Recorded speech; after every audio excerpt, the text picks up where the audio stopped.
amahoro n'imigisha byose bituruka ku Uwiteka ndabikwifurije wowe urimo uratureba ariko nawe wakanze subscribe reka ngushimire muri ubu buryo.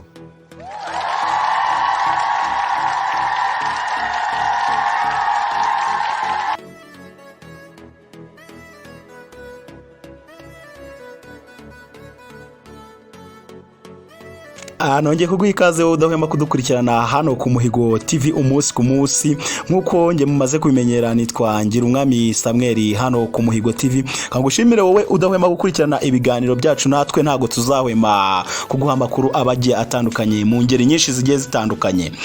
Uyu munsi nkuzaniye inkuru y'umwana ufite imyaka igera kuri 3 ariko uyu mwana akora ibitangaza bigiye bikomeye cyane.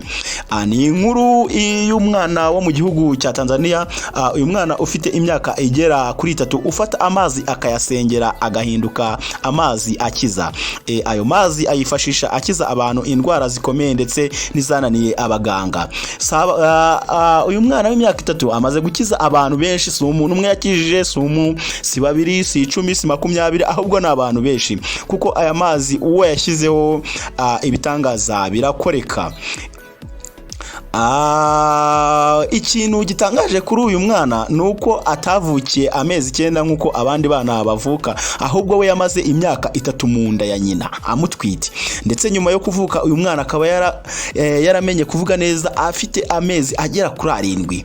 Urumva igitangaza. Wakwibaza se uti ese uyu mwana nyabaki ukiza abasazi, agakiza kanseri, abatabasha kuvuga bakavuga, ndetse amashitani n'amadayimoni akayakiza, ubasha afite abukura he? Ndi hano kugira ngo mbikubwire.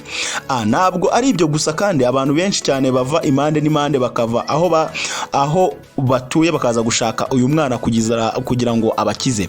Nyuma yo kumva iyi nkuru, ikipe y'abanyamakuru ba Afrimax TV bakorera ku murongo wa murandasi kuri YouTube dukesha iyi nkuru bafashe inzira bajya aho uyu mwana atuye mu ntara ya Mara mu cyaro Rio muri Tanzania.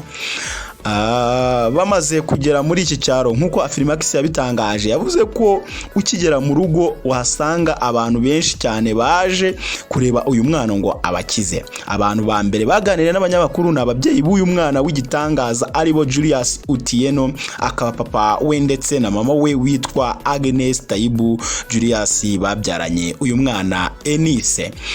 Uyu muryango wabyaye abana 11 ariko umuhererezi wabo akaba ari uyu Enise, akaba nawe mwana ufite imyaka 3. Ni abakristo gatolika ariko iyo bagiye kuvuga kuri uyu mwana babura aho bahera kubera ibitangaza badasiba kubona kuri uyu mwana, ndetse bakanavuga ko uyu mwana uko akura ari nako impano afite igenda ikura yo kugenda akiza abantu. Umubyeyi w'uyu mwana yavuze ati mu mwaka ushize umwana wacu Enise yari arimo gukina n'abandi bana, ngo nuko hashize ngo akanya arahaguruka abwira abandi bana ko mama we amuhamagaye. Abana bamubwira ko batamwumvise.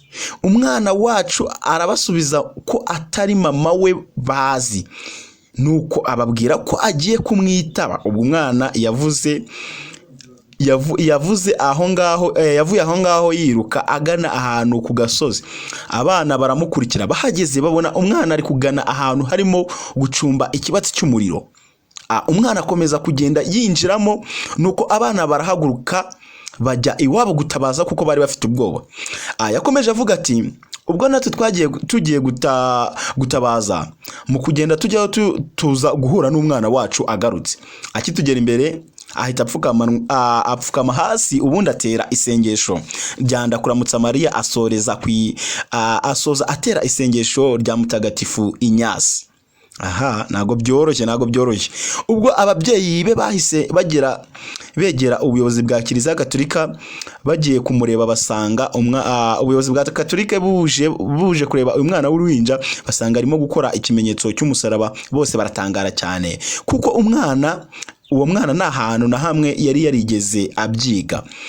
Bakomeza bavuga ko uyu mwana yamaze imyaka 3 mu nda ya mama we, gusa ngo inda imaze umwaka umwe mama we yarekeye aho kujya yumva inda irimo umwana arimo gutera utugeri mu nda.